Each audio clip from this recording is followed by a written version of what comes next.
They said I was never their father, so I stopped being one, and what they did next shocked me.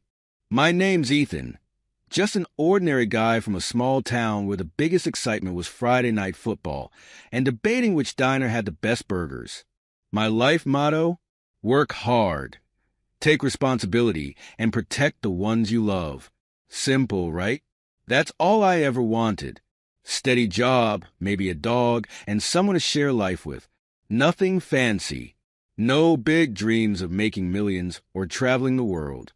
Just a front porch, a cold beer, and someone who laughs at my bad jokes. Then I met Amanda. She wasn't looking for anyone. Her world had shattered when her husband, a Marine, never made it back from deployment. She had 2 kids clinging to her like lifelines. Tyler, a nonstop tornado of energy who could probably outtalk a morning radio host, and Chloe, barely old enough to say mama, but already developing the kind of side eye that could make you question your life choices. Amanda was barely holding it together, but there was this quiet strength in her eyes. It hooked me like the time I accidentally watched an entire season of The Bachelor because I couldn't look away. I didn't walk into her life trying to be a hero. Honestly, I wasn't even sure what I was doing. At first, it was little things.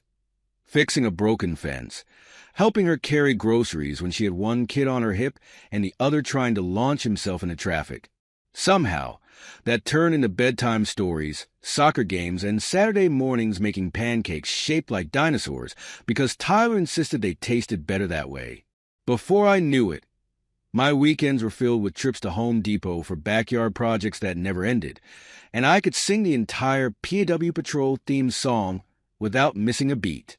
I wasn't their dad, and I never tried to replace him. But one night, after a rough day of scraped knees, broken toys, and a dinner that somehow caught fire, don't ask, Tyler hugged me and said, "Love you, Dad." That moment, it changed everything. A year later, Amanda and I stood in front of a dusty courthouse judge, exchanging vows with Tyler as my best man, and Chloe asleep in Amanda's arms. No fancy wedding, no expensive honeymoon, just a $20 bouquet from Walmart and a lifetime ahead of us. I worked my butt off to give them the life they deserved. Overtime shifts, weekends, no vacations. Private schools, Disneyland summers where we waited in line for hours just to meet a guy in a mouse suit, and Christmases that looked like a Hallmark movie threw up on our house. Every football practice ended with Taco Bell runs, where we ordered way too many tacos, and every scraped knee got a Superman Band-Aid. I loved those kids more than anything. Amanda too. But love isn't always enough. And I'd soon learn that even the most perfect pictures can hide cracks so deep they can swallow you whole. I always knew raising teenagers wouldn't be easy, but nothing prepares you for the moment your kid, the one you taught to ride a bike and stayed up with during the worst flu nights, looks at you like a stranger.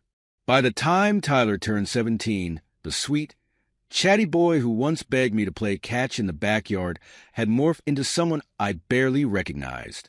Late nights out with friends I never met, that permanent scowl, and the eye rolls that could power a small town. At first, I brushed it off. Teenagers push boundaries, right? That's what every parenting blog and late-night Google search told me. Chloe, at 14, wasn't far behind. She ditched bedtime hugs for hours locked in her room, glued to her phone. Even the dog started siding with them, probably hoping for some fallen pizza crust during their midnight kitchen raids. I tried everything. Curfews, heart-to-hearts, even bribery. Nothing stuck.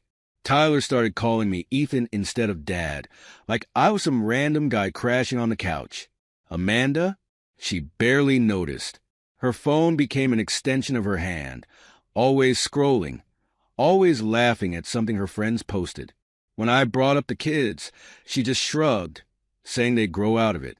Our house, once filled with movie nights, burnt popcorn, and me losing every board game, now felt like a silent battleground.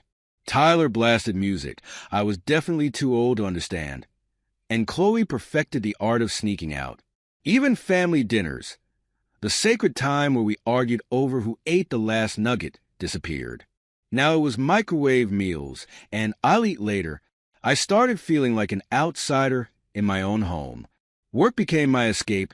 At least spreadsheets didn't roll their eyes at me. I kept hoping Amanda would notice, would care. But her biggest concern was planning the next girls' trip to Vegas. The first real crack in our family came the night Tyler stormed in past midnight, reeking of cheap cologne and bad decisions. I confronted him, half expecting an apology, maybe even a lame excuse. Instead, he shot me a look colder than a Walmart freezer aisle and said, "You're not my dad." I stood there, frozen. The silence after those words hit harder than any punch. But what hurt most wasn't Tyler's anger. It was Amanda, sitting there, not saying a word. There's a moment in every parent's life when you wonder if you're doing it all wrong. For me, that moment wasn't a quiet reflection over a beer on the porch. It was standing in the kitchen, staring at a half-eaten pizza box while Chloe, with all the charm of a reality show villain, flat out refused to clean up after herself.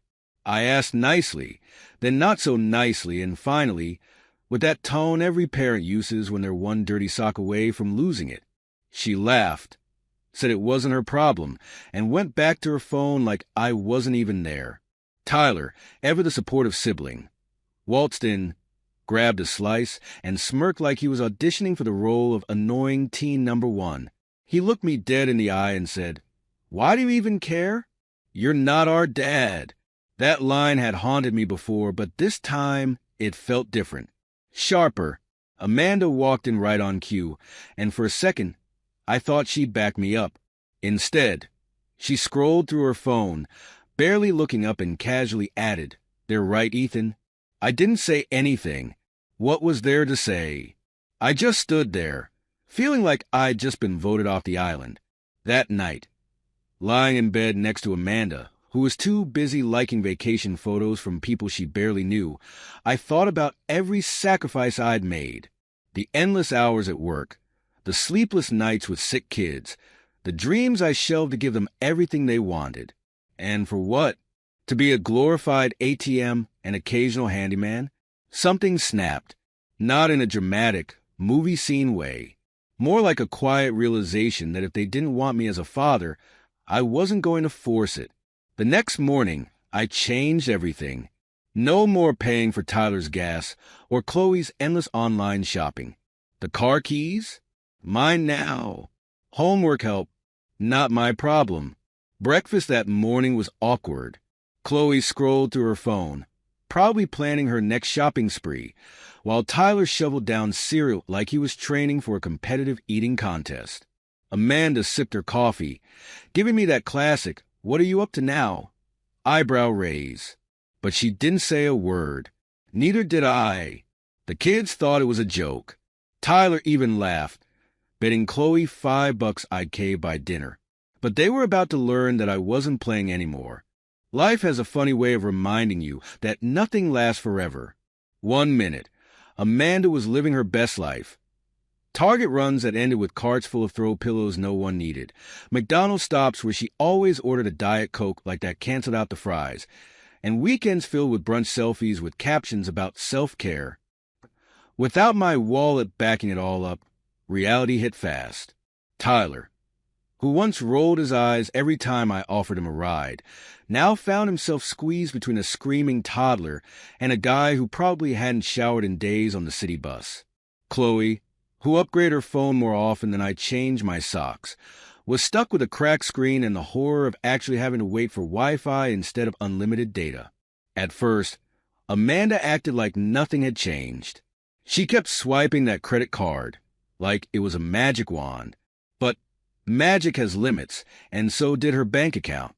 When the Target cashier declined her card for the 3rd time in a week, the cracks in her perfect little world started to show. She came home that day, eyes full of frustration, and for a second, I thought she might actually reflect on how we got here. Instead, she lashed out at the nearest Target me. Amanda cornered me in the living room, her voice sharp enough to cut through my half-eaten bag of Doritos. She demanded that I step up, that I couldn't just abandon them like this. She threw everything at me, guilt anger, the classic, after all I've done for you speech. She even brought up the time I forgot our anniversary. Like that somehow explained why Tyler treated me like a stranger and Chloe barely acknowledged me. But I wasn't buying it. I asked her one question. Why did you never stand up for me? She froze, the fight draining from her face for just a moment. And then, with a coldness that felt all too familiar, she said, because you were never really my partner. That was it. No shouting, no dramatic exit. Just a quiet truth that felt heavier than any argument. And I realized, maybe I was never part of their family to begin with. You'd think hitting rock bottom would be a one-time thing. Turns out, there's a basement under the basement. After Amanda's words, the air in the house shifted. It wasn't just cold, it was hostile. And the kids, oh, they weren't going to let me off easy. It started small. Tyler accidentally spilling soda on my laptop during one of his didn't see it there moments. Chloe swapping my shampoo for something that smelled like wet dog and regret. But petty pranks quickly turned into something more deliberate. One morning, I walked out to find deep scratches along the side of my car, the kind that made my insurance agent sigh loud enough to shake the phone. Then came the shredded work documents. Papers I left on my desk now looked like confetti from a very angry party. At first, I thought maybe I was losing my mind. I knew they were up to something. And they knew about the security cameras. I wasn't stupid. Tyler had bragged once about deleting footage after sneaking out, and I figured they'd try that again. What they didn't know, a few weeks ago, I set up automatic backups. Every clip, every frame, sent straight to my Google Drive. So when I checked the home computer and found nothing, I wasn't surprised. But when I logged into my drive and saw Tyler dragging his keys along my car door and Chloe gleefully turning my tax forms into paper snowflakes, yeah, I felt it. Amanda? She was in the background, sipping coffee and scrolling through her phone like it was all just another Tuesday. Even my morning coffee became a battlefield. Salt instead of sugar? Classic. Hiding my shoes before work? Sure. But replacing my deodorant with butter? That was a new low, even for them. And honestly, who even thinks of that? I didn't confront them. Not yet. Instead, I did what any exhausted, emotionally drained adult would do. I called an attorney. Sitting in that sterile office with cheap coffee and an even cheaper sofa, I laid it all out. The lawyer, a woman who looked like she survived on caffeine and sarcasm, nodded along, taking notes. She didn't flinch when I mentioned the butter deodorant. Guess she'd heard worse. When she asked what I wanted, I surprised myself by saying, an out. And as I left, clutching a folder full of legal papers, I knew this was only the beginning. When you reach your limit, there's no dramatic music or slow motion scene, just quiet resolve. The morning after my meeting with the attorney, I printed the divorce papers and gathered every piece of evidence. The videos, the receipts, all of it. I left it all on the kitchen table, right next to the cereal box Tyler always left open and the half-empty coffee cup Amanda never finished. No note, no explanation, just facts. And then I walked out. I didn't slam the door, didn't look back. I drove across town to a tiny apartment that smelled like stale pizza and broken dreams, signed the lease, and moved in with a duffel bag, my laptop, and the sad little plant Amanda always forgot to water. The apartment was charming, if you liked peeling wallpaper and a fridge that hummed like it was plotting something. My neighbors were a mix of night shift workers, college kids who thought 2 a.m. was the perfect time for karaoke, and an old lady with 6 cats and no filter. My phone buzzed before I even unpacked. Amanda, call after call, each one ignored. Then the text started, long paragraphs flipping between anger, confusion, and guilt-tripping that could win an Oscar. I blocked her. Next came Tyler and Chloe. Tyler's text was short. Really? Wow. Chloe's was longer, filled with dramatic caps lock and more exclamation points than I thought possible. I didn't reply. I called the bank. closed our joint accounts, froze the credit cards. Amanda's perfect world crumbled faster than a gas station burrito. I spent the rest of the day figuring out how to make instant ramen in a pot older than me. By evening, my voicemail was full. Amanda, furious and desperate. Tyler, calling me a coward. Chloe, demanding her allowance. Even Netflix emailed me about a missed payment.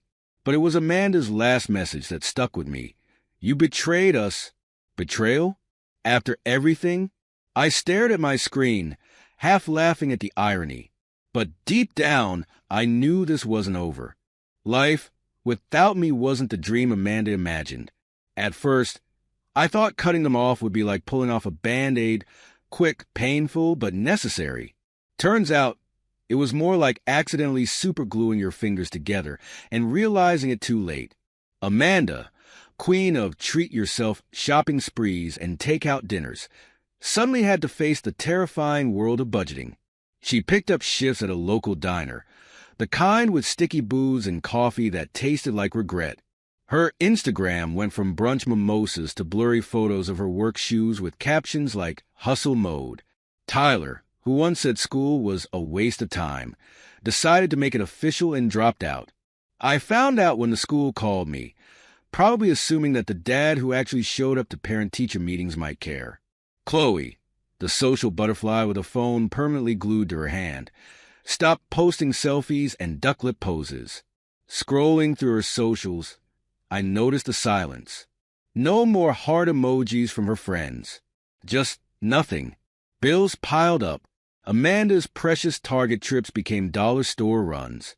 Tyler's gym membership, gone. Chloe's endless online shopping carts, abandoned. Even the Wi-Fi got cut off for a week, and judging by the meltdown that followed, you'd think they'd been stranded on a deserted island. Their messages to me changed too.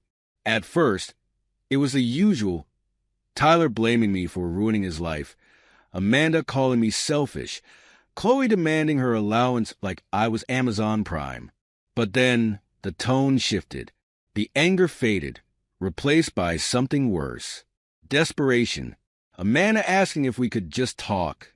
Tyler, too proud to admit he needed help, sending a half-hearted hey.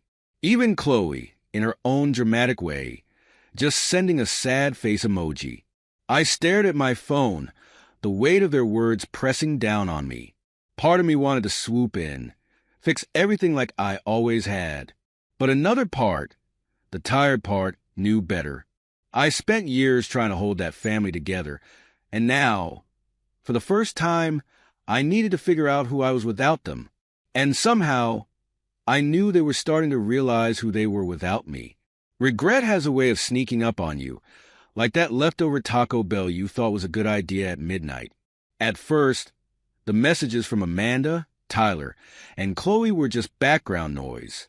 I'd see the notifications pop up while binge-watching old sitcoms or attempting to cook something that didn't come from a microwave. But then, something changed. It wasn't overnight. At first, it was Amanda's usual guilt trips, Tyler's passive-aggressive jabs, Chloe's demands. I could almost hear Tyler's exaggerated sighs through his texts. Amanda's messages felt like she was typing with one hand, while holding her phone above a Target clearance bin. Chloe's texts were, well, Chloe's. Dramatic, filled with caps lock and exclamation points, like she was auditioning for a reality show. But slowly, the tone shifted. Amanda's text got shorter, quieter. I miss you. I'm sorry. No more paragraphs blaming me for everything wrong in her life. Just quiet, simple words that felt unfamiliar coming from her. Tyler's sarcasm faded. One day, out of nowhere, he wrote, I screwed up, 3 words that probably took more out of him than any gym session ever could. This was the same kid who once told me that apologizing was for people who lost bets. And Chloe, the girl who once used text to demand new shoes or rides to the mall, sent a message that simply said, Hope you're okay. No emojis. No drama. Just words. I sat in my tiny apartment, surrounded by unpacked boxes, a half-eaten pizza, and a plant I was somehow keeping alive against all odds, staring at my phone, wondering when the last time was that any of them had said something real to me. The silence in my new place was deafening, but for the first time, their words weren't just noise. Even my neighbors, the guy who played video games at full volume, and the cat lady who always smelled like lavender and regret, couldn't distract me from what was happening. They were reaching out, and part of me, the part that still remembered bedtime stories, soccer games, and late-night ice cream runs, wanted to reach back. But I wasn't ready. Not yet. Because regret is easy. Change? That's the hard part. And I needed to know they meant it. Silence can be louder than any argument. I never replied to their messages. Not because I wanted revenge, but because I finally understood something. They didn't miss me. They missed what I gave them. The realization hit me harder than I expected. All those years, I thought love meant sacrificing everything for others. Turns out, love without respect is just a transaction. At first, the silence felt strange. No more phone calls asking for money. No more texts demanding rides or last-minute help. Just me, a half-empty apartment, and takeout containers stacked like a sad game of Jenga. I packed my bags, booked a flight, and landed in Los Angeles with no plan other than figure it out. I swapped PTA meetings for beach sunsets, awkward family dinners for road trips up the coast, and sleepless nights worrying about bills for nights spent laughing with new friends over bad tacos and worse karaoke. I learned to surf badly, tried yoga, even worse, and discovered that happiness wasn't something someone else gave you. It was something you built for yourself. My mornings went from rushing to make breakfast for everyone else to lazy coffee runs, where I actually tasted the coffee. My weekends? Spent exploring farmers' markets, hiking trails I couldn't pronounce, and learning that avocado toast is, in fact, wildly overpriced. Tyler, Chloe, Amanda, they were my past. And while the memories still stung, I realized my future didn't need them. I wasn't bitter, just free. I got a new job, adopted a dog who snores louder than my old car engine, and even joined a trivia night team that loses every week but somehow makes it fun. I laughed more in 6 months than I had in 6 years. If there's one thing I've learned through all of this, it's that self-respect isn't negotiable. Don't beg people to value you. Don't cling to relationships that drain you. Walk away when you need to. It's not giving up, it's choosing yourself. And for the first time in my life, I chose me.